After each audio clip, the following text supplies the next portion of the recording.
Hello बच्चों, let's see this question. Given E naught value for Ag plus Ag electrode is 0.8 volt and E naught for Ni plus, ये actually Ni plus 2 होगा बच्चों. यहाँ पे ये Ni plus 2 Ni electrode के लिए ये वैल्यू हमारे पास गिवन होगी, that is minus 0.25 volt. Which of the following statements is true?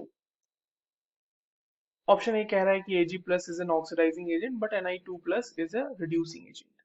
Ni2 plus can be reduced by silver metal. Option B. Option C says Ag plus is a better oxidizing agent than Ni2 plus and Ni is a better reducing agent than Ag.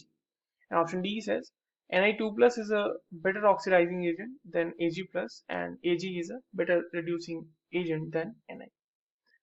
चलिए इस question को solve करते हैं बच्चों. सबसे पहले ये देखते हैं कि ये क्वेश्चन सॉल्व करने के लिए हमें कौन से की कॉन्सेप्ट की जरूरत पड़ेगी. अब देखिए, ये जो सवाल है हमसे पूछा गया है बेसिकली इलेक्ट्रोड पोटेंशियल के बेसिस पे. स्टैंडर्ड इलेक्ट्रोड पोटेंशियल भी बोल सकते हैं या स्टैंडर्ड रिडक्शन पोटेंशियल भी बोल सकते हैं. स्टैंडर्ड रिडक्शन पोटेंशियल, ठीक है. अब एक स्टेटमेंट मैं यहाँ पे लिखता हूँ, वो आपको इस सवाल को सॉल्व करने के लिए बहुत ही ज्यादा जरूरी है.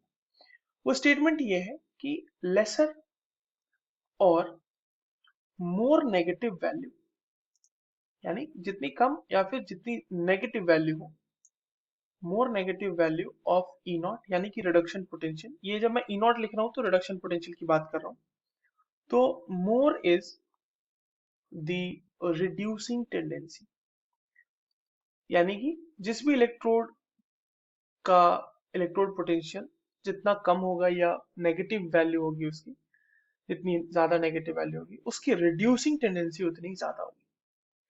अब हमारे पास जो दो इलेक्ट्रोड गिवन है वो है Ag. उसके लिए हमारे पास जो वैल्यू है ई नॉट की वो गिवन है प्लस 0.8 वोल्ट. और जो दूसरा इलेक्ट्रोड है यानी Ni वाला, Ni2 प्लस से Ni जाने वाला, इसके लिए वैल्यू है माइनस 0.25 वोल्ट. अब ऑब्वियस चॉइस है हमारे पास कि ये जो होगा ये रिड्यूसिंग एजेंट की तरह से एक्ट करेगा, ठीक है. इसकी रिड्यूसिंग टेंडेंसी सिल्वर इलेक्ट्रोड से ज्यादा होगी. ये इलेक्ट्रोड की मैं बात कर रहा हूँ. अब हमारे पास जो एक्चुअल रिएक्शन होगा वो देख लेते हैं. देखिए एक्चुअल रिएक्शन क्या होगा यहाँ पे कि 2Ag plus Ni will be giving you 2 sorry ये Ag प्लस होगा यहाँ पे 2Ag plus Ni will be giving you 2Ag plus Ni2 plus, ठीक है. तो यहाँ पर हम देख सकते हैं कि Ag प्लस से Ag बना है ये, यानी यहां पर हुआ होगा रिडक्शन. और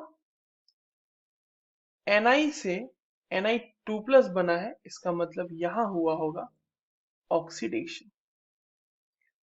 और दूसरी चीज कि अगर हम रिड्यूसिंग एजेंट और ऑक्सीडाइजिंग एजेंट की बात करें तो इस रिएक्शन में Ag plus is acting as oxidizing agent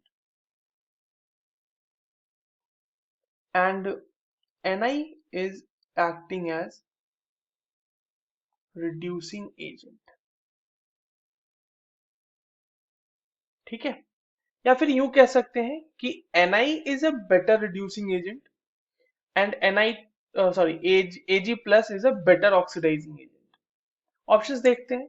तो ऑप्शन में ए कह रहा है कि Ag plus is an oxidizing agent but Ni2 plus is a reducing agent. नहीं, Ni है reducing agent. So ये स्टेटमेंट फॉल्स, करेक्ट नहीं है. ये ट्रू हमसे पूछा गया है. Ni2 plus can be reduced by silver metal. नहीं, हम तो देख रहे हैं यहाँ पे कि Ni2 plus जो है वो रिड्यूस नहीं हो सकता, क्योंकि देखो जो रिएक्शन आपके सामने है इसका उल्टा रिएक्शन जो होगा वो फिजिबल रिएक्शन नहीं होगा. तो Ni2 प्लस को रिड्यूस नहीं कर सकता Ag, ठीक है. तीसरा ऑप्शन कह रहा है कि Ag plus is a better oxidising agent than Ni2 plus and Ni is a better reducing agent than Ag. ये स्टेटमेंट बिल्कुल सही है, यही हमने कंक्लूजन भी निकाला था. और इसका ठीक उल्टा स्टेटमेंट कह रहा है स्टेटमेंट डी. तो ऑप्शन स्टेटमेंट डी भी हमारा गलत हो जाएगा. So the correct answer for this question will be option number C I hope you understood this well. All the very best.